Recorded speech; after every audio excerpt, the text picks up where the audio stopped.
He might have called out Rays fans after leaving, but don't discard a Zach Eflin reunion.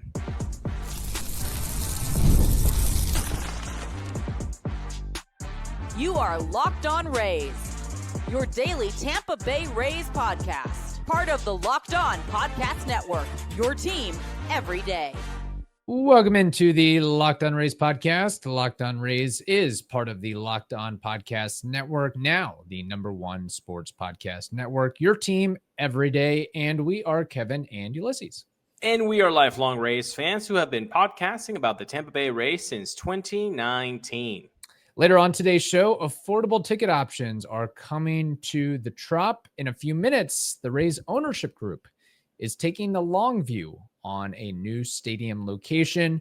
But to start, Zach Eflin could be a short-term target for the Rays. And we're going to talk about all of that and much more thanks to FanDuel. Right now, new customers can bet just $5, and if your bet wins, you'll get $300 in bonus bets to use across the app. Download the FanDuel app today. Kevin, I got to tell you something. The Rays need short-term starting pitching help, and they can't discount Zach Eflin. Yeah, so last week or within the last couple of weeks, we talked about the Rays possibly kicking the tires or should kick the tires on Merrill Kelly, and I think we both still agree with that. But the Rays can't just put all their eggs in one basket. They have to look at multiple options, especially when it comes to starting pitching and short-term starter depth. And if Merrill Kelly is not feasible for one way or another, you have to look onward and elsewhere. And Zach Eflin could be that guy. I know that some fans or many fans are upset by his comments about the Trop and attendance and Rays fans not going to games and all that. But at the end of the day, he was extremely productive in a Rays uniform. And compared to Merrill Kelly, he'll be much younger than him. Eflin will be just 31 years old and will begin his 11th season in 2026. Now, you might be saying, well, wasn't Zach Eflin the guy that we gave 3 years, $40 million? It was the biggest free agent signing in Rays history. Yes, that was. But times have changed in a matter of a short couple years. One of them being Zach Eflin had a very spotty and, may I say, disastrous 2025 season with the Orioles. You can go up and look at his ERA and the number of starts he made. It was very uncharacteristic for Zach Eflin, so much so that he had a persistent back injury that required surgery in August. So I say all that to say that Zach Eflin presently is damaged goods in the eyes of baseball. So that could be an opportunity for the Rays to come back and say, hey, we will give you a 1-year prove-it deal. We will give you a 1-year pillow contract to get right, get refocused, rebuild your value for 2027. And in the meantime, help us win a lot of ball games in 2026 because, man, oh man, he certainly did that for the Rays during his, 1.5 seasons with the organization.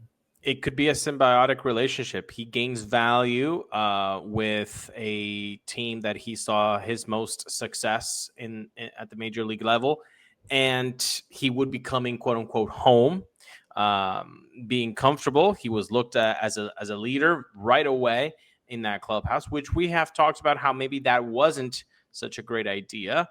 Or a great scenario for a guy who does seem kind of low key and soft spoken like Zach Eflin seems to be, but also while rebuilding his value. Hey, guess what? You know what can happen at trade deadlines if you're able to put up some numbers and the team is out of contention, which could very much happen to the Rays in 2026. Then you get put into a situation where maybe you do go for a contender and then even more of a spotlight, even more of a platform for you to even get a bigger contract than you did get from the Rays a couple years back. But right now is not the time to say, oh, well, this guy, he said this, he said that. Obviously, nobody liked those comments. Nobody liked those comments. But the situation is pretty simple. The Rays need starting help, and the Rays need innings, and the Rays need somebody who can step in and kind of provide some leadership there in their rotation. When we're talking about Joe Boyle and Ian Seymour possibly being number 4 and number 5s in that situation, it does kind of make you doubt of how much leadership is in the rotation. Love Drew Rasmussen, love Pepio and what Boss can do, but those are like middle to, they're not veterans yet. Yeah. Zach Eflin is. So I wouldn't mind a reunion, but I'm also with some Rays fans that, for example, personally, I would rather see a Merrill Kelly right than Zach Eflin. Yes, and I'm with you. I'd love to see Merrill Kelly in a Rays uniform, but there is the possibility that Merrill Kelly doesn't want to be in a Rays uniform or gets a better offer from somewhere else. So that's where you have to have that in mind of what's option B, what's option C, what's option D, what's option E, and keep on going down the list. And for the record, I mean, I know that Merrill Kelly is getting up there in age or already is up there in age, but what he is asking for could be a lot different than what Zach Eflin could be looking for right now. I mean, the rumor is out there. The thought is that Eflin,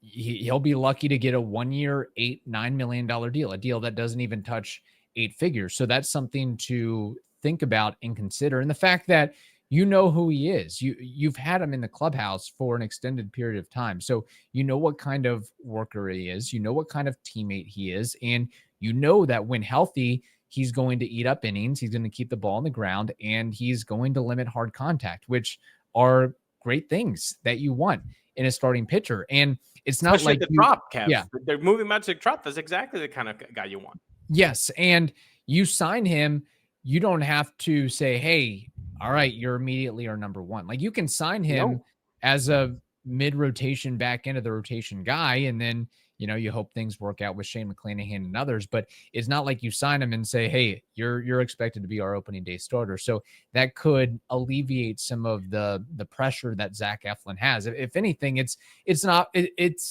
could be a mutually beneficial situation where the Rays have a guy that can help them win games and Zach Eflin can reestablish his value for, another multi-year deal worth 8+ figures. That's right. And I like that idea. If you do get a Zach Eflin reunion happening, he slots in as a number 4. I think even Boz should take, precedence over Eflin, especially because I feel like you have to give a vote of confidence to Shane Boss there for the 30+ starts that he made. You would make maybe Zach Eflin maybe work a little bit to get that better spot in the rotation. I like that. Yeah. But ultimately, Ulises, as we know, it's up to the ownership group. And if they're going to allow Eric Neander and company to spend that type of money or make that type of acquisition. Right. We're playing with house money with the $11 million that Pete Fairbanks it was not going to get. But what the Rays fans did get was a round of beer, because that is never a bad idea, especially if you are the new owner of a baseball team. The NBA is back, and there's no better place to get in on the action than FanDuel, the official sports betting partner of the NBA. Even if you missed the start of the game or you want to ride the hot hand, FanDuel has live bets on everything from who will score next to fourth quarter comebacks. And you know what? You can always use them as green Skittles on FanDuel. That's always a lot of fun. And right now, FanDuel is giving you customers $300 in bonus bets when your first $5 bet wins. You heard that right.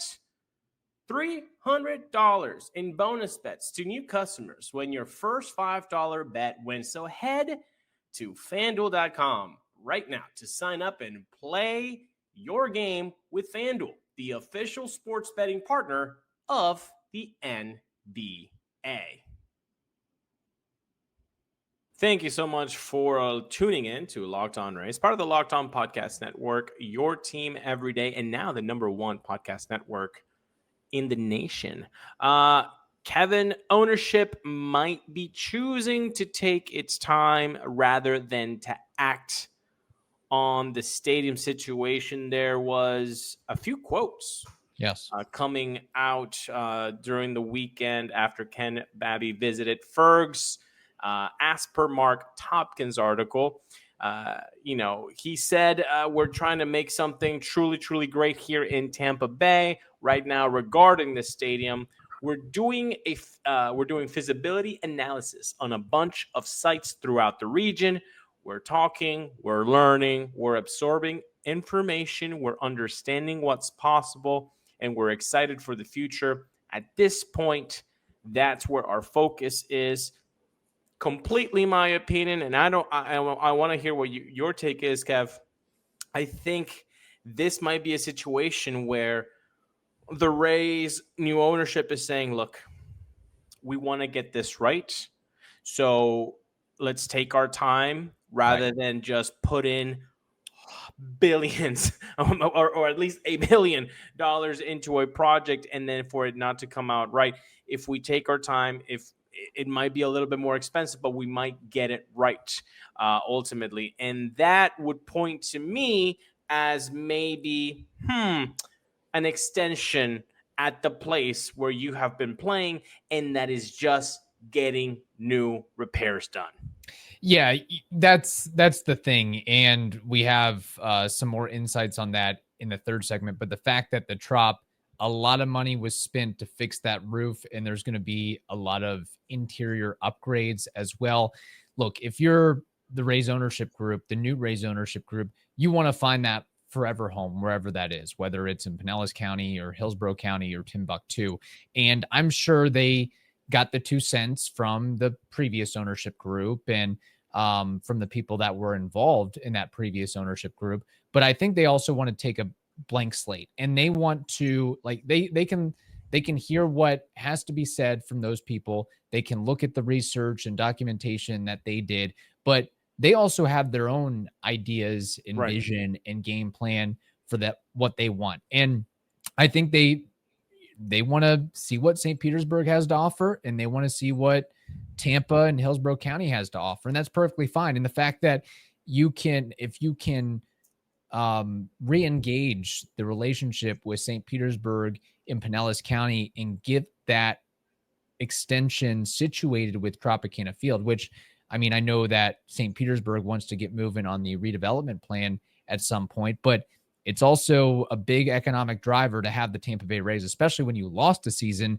in 2025. All you have to do is ask the owner of Fergs, Mark Ferguson, what not having Rays baseball 81 dates out of the year and possibly playoffs, what that did to his business and what that did to surrounding businesses in downtown St. Petersburg. So I don't blame them one bit. Like this is not something, when you're looking at investing a lot of money and going to make this something that you are tethered to for the next 30, 40, 50 years, you don't want to rush into anything just because there is a, theoretical deadline on the Trop. And that's kind of where that lease and extension of it comes back. Sometimes I have things on my Amazon cart for weeks before I actually, take the plunge and say, you know what, bleep it, I'm going to get it. If I do that with some Amazon stuff, I'm sure that's kind of what's going on with $1 billion investment. Take your time. Right. And I know as Rays fans, we're sick of this thing, man. We want finality. We want it now, and we want it awesome, and we want it now. Yes, I get that. But from the other side, I also wanted to get it right. And we've waited for so long. I can wait just a little bit longer as long as it's done right. And with these repairs being done, the quotes, maybe it's the offseason, folks, and maybe we're just diving in a little bit too deep on nothing quotes, on nothing burgers. That's completely fine. But guess what? It's November 18th. Sue me. Okay. Right. Do you think that if you had to put some green skittles on this, do you foresee an extension at the Trop, even if it's for a year or two, like I do? Yeah, I could see that happening for sure, especially because, there was a year that was lost. And I mean, call me cynical, but maybe this new ownership group and this team wants to, try to reinvigorate some sort of bidding war or love triangle between them St. Petersburg and Tampa, and so they can get the best deal possible. Napkin math, people, which should be a recurring segment on this podcast. Napkin math. If you look at when the Rays need to get out of the Trop, we would be after the 2028 season. It was 2027. They lost a year. They add on a year. That's just per the lease agreement. So after the 2028 season. So that means that 26, 27, and 28, it's for sure they're going to be playing at the Trop. That's 3 years. Boy, oh boy, that's real tight for a new stadium, and it's November 18th. Yeah. So really, that's where I'm coming in with the napkin math. Like 3 years, and Kevin, you know about local government. It is red tape on red tape on red tape. Things are slow. They are slow, especially when you're dealing with big governments like Tampa and Pinellas County and Hillsborough County and St. Petersburg and so forth. I mean, there's some things with, not going to go into it, but expedited permitting. But even then, if you're saying, hey, we have to have this done by 2028, okay, the Rays have done everything on their end. And in order to meet that timeline, it's going to be more expensive, because if you want something done sooner, you're going to have to pay for it. If that means, 24-hour around the clock construction crews and it has to be perfect. New stadium vertical. It has to be perfect. It has to be no hurricanes, or very little hurricane activity that could it just has to be. It just the rainy summers. I mean, that's going to delay you big. So right now, if I were a betting man, which I am not, I would definitely turn into, maybe I do see an extension for a year, especially Kev. Not only because of the napkin math of it being very cool. Can it be done? 100% it can be done. We're just saying it's very difficult. And also the fact that you're if the Trop repairs weren't a thing, I wouldn't be even mentioning this. But because you're actually repairing the Trop, it kind of will have new things. And we're going to talk about that stuff. But it just seems to me that that's an added factor of saying, maybe an extension on the Trop for 1 or 2 years to really get it right is very feasible. And it'd be one thing if you're, just mulling over 2 potential sites. But, I mean, let alone in Hillsborough County, there's 4 or 5 sites at least that they're looking at. I mean, there's a lot that they want to go over and ensure before they pull the trigger on any type of deal or arrangement. So I don't blame them. I mean, they're just trying to get their sea legs underneath them, and they're just trying to get back into the stadium that's been damaged and try to figure out how to run a Major League Baseball team. So they have a lot on their plate for sure, which makes it very understandable why they want to take their time. What they're also doing, the ownership group, is bringing and implementing fan-friendly initiatives back to Tropicana Field. Thank you for listening to the Locked On Rays podcast, part of the Locked On Podcast Network, your team every day, and the #1 sports podcast network in the land. The Rays ownership group, they're already making a positive impact with fan-based strategies. Ulises, you mentioned it in the last segment. Ken Babby, the CEO wonderkind for the Rays, bought a round of beers for everybody that was in the audience at Ferg's. I mean, that's a nice touch right there. Well, he's putting his money where his mouth is, I guess, literally, because there is some cool things and some fan-friendly, family-friendly initiatives that are coming to the Trop this upcoming season. We could see something in the way of value price concessions, maybe something similar to the Marlins, where you can get a popcorn and a hot dog and a 12-ounce beer and pretzel bites for, anywhere between $3 to $5. I mean, something like that would be great. They're also bringing back $10 tickets to all home games, and they're offering an opening day BOGO special. So if you buy a single game ticket for April 6th, that means you get a free ticket in another April and May game. There's, in general, going to be lower ticket prices and more options, all-inclusive packages. And really, they're trying to bring back energy, excitement, and a rallying cry for the Rays. You really, again, it was easy for us to go from where we live to Steinbrenner Field. It's not as easy for us, or the majority of us living in the Tampa area, the greater Tampa area, to go to Tropicana Field, whether it's on a weeknight or a weekend. So I feel like the Rays ownership group, the new ownership group, understands that, and they're trying to play their part to encourage and entice as many people as possible to come to the ball games, whether that's on a Friday evening, a Saturday afternoon, or a Tuesday night. Which is what we mentioned when the Rays new ownership was about to be finalized, that's exactly what they should do. We talked about how Stu at the beginning, he did 4 people in a car, you don't pay you don't pay parking, like stuff like that this is exactly how you gain some goodwill from a fan base that is kind of hurt, man, not only because of 2 years of mediocrity and also the whole stadium situation not being solved, even though we thought it was going to be solved. And then the whole Milton thing happening. So the fan base had been hurt. So this is a great way to get some goodwill.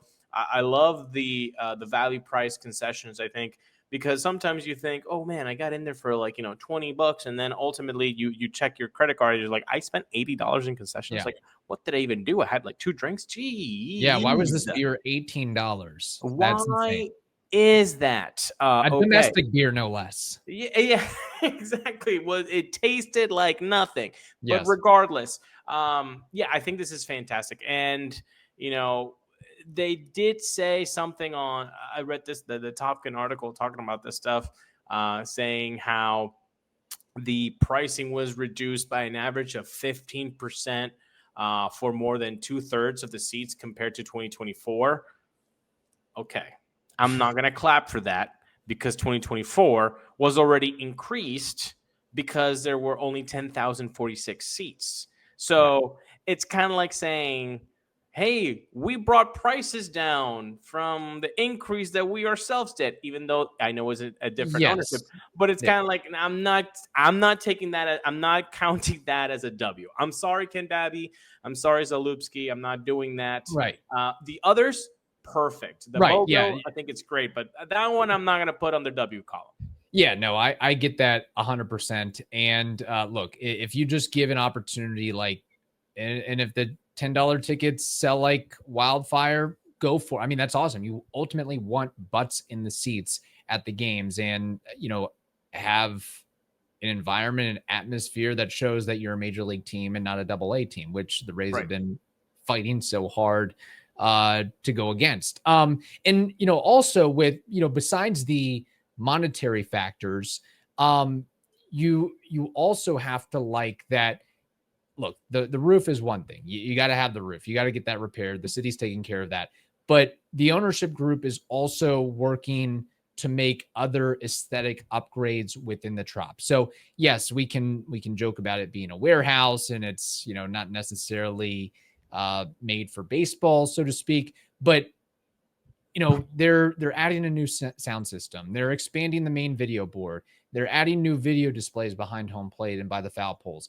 They're refreshing suite interiors and some of the seats and office space. So it signals to me that, while the Trop is still a home, they're going to do their best to make it their home and make it pleasing to go there and enjoy a game, rather than saying, well, we're going to be out of here in 3 or 4 years. Why are we going to spend 1 penny or 1 nickel on the Trop? Which is why on segment 2, I just said it just feels like inevitable to hear that they're going to extend the Trop lease for a year or 2 because of all these, new amenities and new repairs that they're doing. Great for the sound system, by the way, because my goodness, that was needed. And the extension of the video board, that's really cool as well. I